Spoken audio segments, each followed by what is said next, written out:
చూసినట్లయితే రాజుల మొదటి గ్రంథము 19వ అధ్యాయము 5 నుంచి 8 వచనాల వరకు ఇక్కడ బలహీనమైనటువంటి స్థితిలో ఉన్నటువంటి ఏలియా అనేటువంటి భక్తుడు కనబడుతుంటున్నాడు మనకు. మరి ఆయనే యెజబేలు అహాబులు మరి ఆయనను చంపాలనుకున్నప్పుడు ఆ రీతిగా మరి తరుముతున్నప్పుడు మరి ఆయన పరిగెత్తుకొని అరణ్యములో పడి వెళుతూ దేవుని పర్వతమునకు చేరాలని, దేవుని సన్నిధికి నేను చేరాలని ఆలోచించాడు. కానీ మరి దేవుడు అక్కడ బాదారి వృక్షం కింద పడుకొని ఉంటున్నటువంటి మరి ఏలియాకు దేవుడు ఏం చేశాడంటే మరి దేవదూతల చేత ఆహారం ఇచ్చి ఆయనను బలపరిచిన వాడుగా ఉన్నాడు.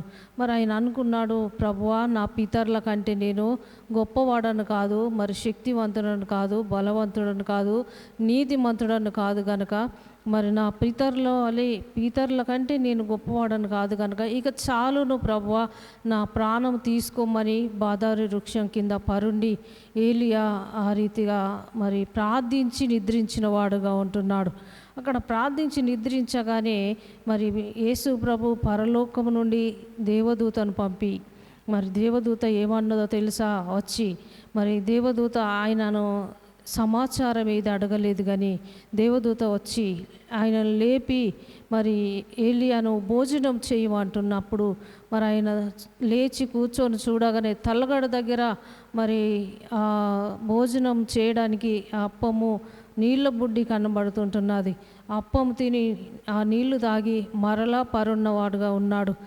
మరలా దేవదూత వచ్చి రెండవసారి అక్కడ ఏలియా భోజనం చేయు, నీవు శక్తికి మించిన ప్రయాణం నీకు సిద్ధమై ఉన్నదని అక్కడ ఏలియాతో మాట్లాడినప్పుడు ఏలియా ఏం చేశాడంటే ప్రభువుని మరి జ్ఞాపకం చేసుకొని, ఎందుకంటే ఏలియాకు చాలాసార్లు దేవుని చూసే అనుభవము, దేవదూతలను చూసే అనుభవము, అగ్ని ఆకాశం నుండి ఏలియా ప్రార్థించినప్పుడు దిగి వచ్చి దహన బలులను నైవేద్యములను అంగీకరించి దహించినట్టు ఎన్నోసార్లు దేవదూతలను చూసిన వాడుగా ఉన్నాడు, దేవుని చూసిన వాడుగా ఉన్నాడు.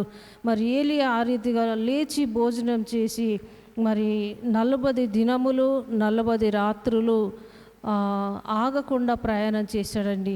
మరి దేవదూతలు ఇచ్చినటువంటి ఆహారం తిని 2 సార్లు దేవదూత లేపి ఆ భోజనం తినవన్నప్పుడు తిన్న ఆ బలముతో 40 దినములు 40 రాత్రులు ప్రయాణం చేసిన వాడుగా ఉన్నాడు. ఏలియా తన జీవితంలో కొన్నిసార్లు ఏలియా భయపడిపోయాడని మరి వాక్యంలో కూడా ప్రాణానికి భయపడి వెళ్ళాడని ఉన్నది. కానీ దేనికి మరి ప్రాణానికి భయపడ్డవాడైతే దేవా నన్ను తీసుకోమని అనకపో, అక్కడ దేవా నా పితరుల కంటే నేను గొప్పవాడను కాదు, ఇక చాలును నన్ను తీసుకోమని అన్నాడు. ఎందుకన్నాడు తెలుసా?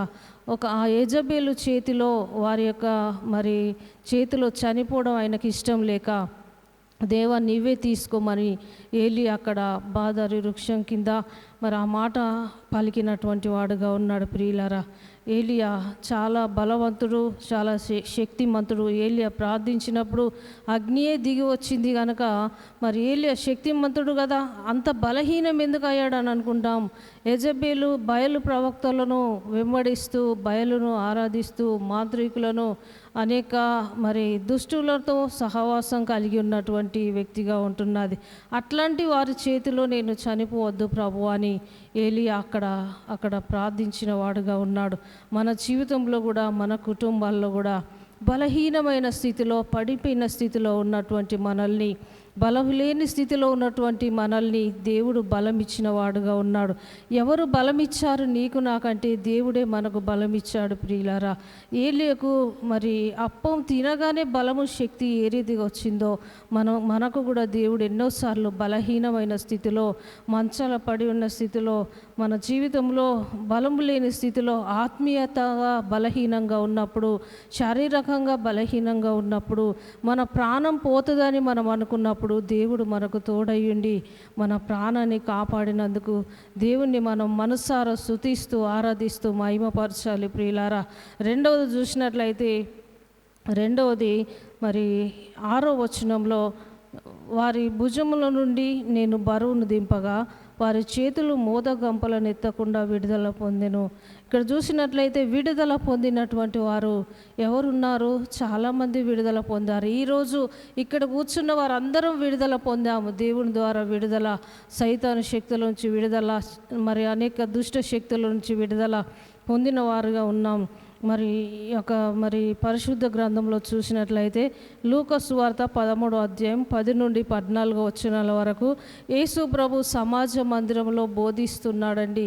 బోధిస్తున్నప్పుడు అక్కడ ఒక నడుము వంగిపోయినటువంటి స్త్రీ యేసు అక్కడ సమాజ మందిరంలో ప్రజల మధ్యలో అక్కడ నిలబడి ఉన్నప్పుడు ఆయన యేసు ప్రభు కనికర సంపన్నుడు గనక, కృప చూపే దేవుడు గనక, ఆయన స్వస్థపరిచే దేవుడు గనక ఆమెను పిలిచి అమ్మ రమ్మని పిలిచి ఆమె మీద చేతులు ఉంచగానే ఆమె నడుము వంగిపోయినది. మరి చక్కగా నిలబడి దేవుని మహిమపరుస్తున్నది, దేవుని ఆరాధిస్తున్నదిగా ఉంటున్నది. మరి ఆమె స్వస్థత జరిగినందుకు అక్కడ ఉన్న ప్రజలు, సమాజ మందిరపు అధికారి కానీ ఇంకా ప్రజలు ఏం చేశారంటే దేవుని మీద తప్పు మోపాలని చూశారు. అందుకే దేవుడు అన్నాడు అక్కడ, మరి ఏమన్నాడంటే, మరి 14వ వచనంలో ఏమన్నాడంటే, ఆమెను పిలిచి రమ్మని, బలహీనత నుండి నువ్వు విడుదల పొంది ఉన్నావు అని చెప్పినప్పుడు బలహీనత నుంచి విడుదల పొందినదిగా ఉన్నది.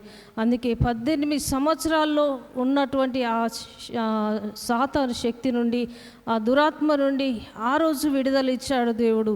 ఆ రోజు స్వస్థత ఇచ్చాడు. 18 సంవత్సరాలు కూడా మనం అనుకుంటాం, కొన్నిసార్లు కొంచెం కష్టం వస్తేనే తొందరగా పోతలేదు ప్రభు అని అనుకుంటాం.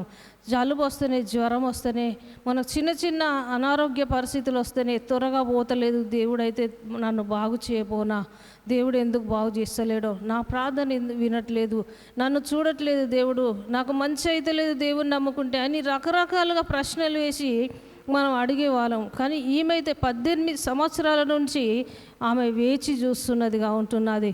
ఆ వేచి చూస్తూ దేవుని కొరకు ఎదురు చూసినప్పుడు దేవుడు విడుదలనిచ్చాడు. అక్కడ ఆమె సాతాను బంధించబడినటువంటి పరిస్థితిలో, సాతాను చేసినటువంటి ఆ నడుము వంగబెట్టినటువంటి పరిస్థితిలో ఆమెకు స్వస్థతనిచ్చి ఆమెకు విడుదలనిచ్చినందుకు దేవుణ్ణి గట్టిగా మహిమపరుస్తూ దేవుని స్తుతిస్తూ ఆరాధిస్తున్నదిగా ఉంటున్నది. ప్రియులారా, మన జీవితంలో కూడా, మన కుటుంబాల్లో కూడా అనేక సాతాను బంధకాల్లో, మరి సాతాను ఉచ్చుల్లో మనం ఉన్నప్పుడు మనకు దేవుడు ఆ విడుదలని ఇచ్చాడు, విడుదల కలుగజేశాడు. ఇశ్రాయేలు ప్రజలు కూడా అరణ్యంలో, మరి ఈజిప్టులో ఉన్నప్పుడు అరణ్యానికి నడిపించి అక్కడ విడుదల ఇచ్చినట్లు చూస్తున్నాం. మన్నను కురిపించాడు, ఊరేళ్ళను రప్పించి మాంసంనిచ్చాడు. మరి వాళ్ళ కాలు వాయలేదు, వారి బట్టలు చినిగిపోలేదు, మాయలేదని వాక్యం సెలవిస్తుంది. ప్రియులారా, మన జీవితంలో కూడా మరి ఈ రీతిగా దేవుడు మనకు సైతాను శక్తుల నుండి, దయ్య క్రియల నుంచి, మరి దురాత్మ శక్తుల నుంచి మనల్ని విడిపించి విడుదల చేసినందుకు దేవునికి మనం ఎంతగానో మనసారా స్తుతిస్తూ ఆరాధిస్తూ మహిమపరచాలి. మరి దేవుణ్ణి స్తుతించని వారు, దేవుణ్ణి ఆరాధించని వారు వ్యర్థులైరి అని వాక్యం సెలవిస్తున్నది. మనం అందుకే దేవుణ్ణి స్తుతిస్తూ ఆరాధిస్తూ గట్టిగా బిగ్గరగా దేవుడు విడుదల దయచేసిన విధానాన్ని బట్టి మనం స్తుతిస్తూ ఆరాధిస్తూ మహిమపరచాలి. 3వది చూసినట్లయితే 7వ వచనం, ఆపత్కాలమందు నీవు మొరపెట్టగా నేను నిన్ను విడిపించి తిని. ఇక్కడ ఆపత్కాల సమయంలో, ఆపదలో, కష్టంలో ఉన్నటువంటి సమయంలో, ఎన్ని ఆపదలు అంటే చాలా ఆపదలు. ఒక మనిషికి పుట్టినప్పటి నుండే మరి బిడ్డ పుట్టగానే ఏడుస్తలేడంటాం మనం. ఏడవకుంటే తాను అనారోగ్య పరిస్థితిలో ఉన్నదంటారు డాక్టర్సు. మరి ఆ రీతిగా మనం ఎప్పుడైతే పుట్టామో అప్పటి నుండే మనకందరికీ ఆపత్కాలాలు, శ్రమలు, కష్టాలు, బాధలు మన ఊహ తెలియని కానుంచే మనకు ఆపత్కాల పరిస్థితులు వచ్చినప్పుడు దేవుడు ఆపత్కాలం లాంటి పరిస్థితుల్లో నుండి మనల్ని తప్పించిన దేవుడుగా ఉంటున్నాడు. ఇక్కడ మరి పరిశుద్ధ గ్రంథంలో చూసినట్లయితే ప్రియులారా, యోహాను సువార్త 8వ అధ్యాయము 7 నుంచి 10వ వచనం వరకు ఇక్కడ ఒక పాపాత్మురాలైన స్త్రీ కనబడుతుంటున్నది. ఆమె చాలా మందితో వ్యభిచారం చేస్తూ, పాపం చేస్తూ బ్రతుకుతున్నటువంటి స్త్రీ కనబడుతున్నది. ఒకరోజు ఆమె పట్టబడ్డది, ఆమెను పట్టుకున్నారు. మరి ఆమెను పట్టుకొని ఆమెను తీసుకెళ్ళి మరి ఊరు బయట తీసుకెళ్ళి ఆయన రాళ్ళతో కొట్టి చంపాలని ఆ యొక్క మరి గ్రామంలో, ఆ ప్రాంతంలో ఆ రీతిగా ఉన్నది కనుక మరి ఆ రీతిగా ఆమెను రాళ్ళతో కొట్టి చంపాలని ఆ స్థలానికి వాళ్ళు వెళ్ళినప్పుడు మరి యేసు ప్రభు ఆమె ఎక్కడనైతే చంపబడుతుందో, ఎక్కడనైతే ఆమె కొట్టి చంపుతారో ఆ స్థలానికి దేవుడు చేరుకున్నాడు.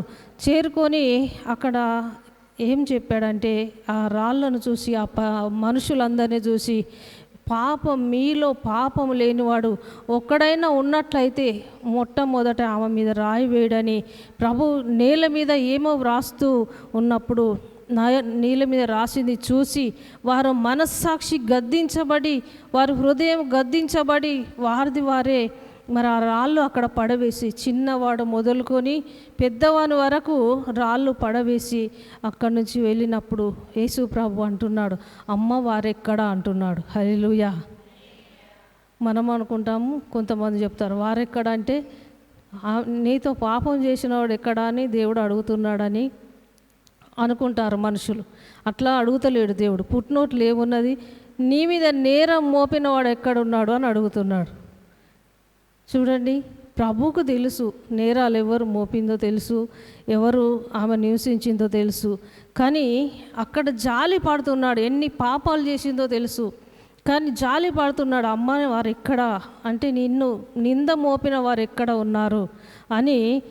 నిన్నెవరు శిక్షించలేదు అన్నప్పుడు, ప్రభువా నన్ను ఎవరు శిక్షించలేదు అన్నప్పుడు, నేను కూడా నిన్ను శిక్షించను కానీ ఇక నుండి నువ్వు పాపము చేయకమని ఆమెతో చెప్పినప్పుడు ఆమె వెళ్ళి ఆ దేవునికి సాక్షిగా నిలబడి పాపం చేయకుండా ఆమె బ్రతికిందిగా ఉంటున్నది. ప్రియులారా, దేవుడు కూడా ఒక్క మాట లేదు. చూడండి, మనుషులైతే రాళ్ళు తీసుకొని వస్తున్నారు, కొట్టి చంపాలని చూస్తున్నారు, నిందలు పెట్టిన వారు ఉన్నారు, ఆమెను చూసి గుసగుసలాడిన వారు ఉన్నారు, ఆమెను చూసి అనేకులు ముఖం తిప్పుకొని పోయిన వారు ఉన్నారు. కానీ దేవుడు మాత్రం చెయ్యి పట్టి లేవనెత్తి ఆమెను కనికరించి బ్రతికించిన వాడుగా, ఆమె ఆపత్కాల పరిస్థితి నుండి, ఆమె ప్రమాద స్థితి నుండి దేవుడు బ్రతికించినట్లు మన పాపములు కూడా ఎన్నోసార్లు దేవుడు క్షమించాడు. పాపం లేనివాడు ఎవడన్నా ఉన్నాడంటే ఈ భూమి మీద అందరూ పాపం చేసిన వారే, అందరూ ఏదో రకమైన పాపంలో ఉన్నటువంటి వారే.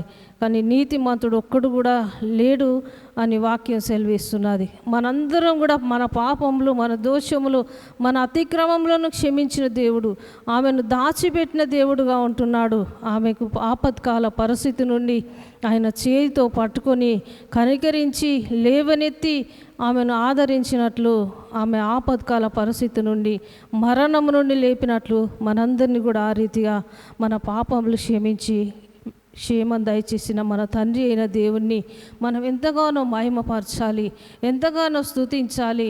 మరి మనం అంటాము, ఎక్కడికి వెళ్తున్నావు అంటే ఆరాధనకి వెళ్తున్నావు అంటాం. నువ్వు ఈ ఆరాధన నువ్వు మనసారా చేయకుంటే, నువ్వు మనసారా నీ దగ్గరకు వచ్చిన ఈ వర్తమానమును పట్టి ఆరాధన చేయకుంటే ఆరాధనకు పోయినట్టు ఎట్లా అనిపిస్తుంది? మనం మనసారా దేవుణ్ణి ఆరాధించి స్తుతించి ఘనపరచాలి. ప్రియులారా, మొదటిది చూసినట్లయితే మనం బలమై ఉన్న దేవుణ్ణి బట్టి దేవునికి కృతజ్ఞత చెల్లిస్తూ దేవుని మహిమపరచాలి.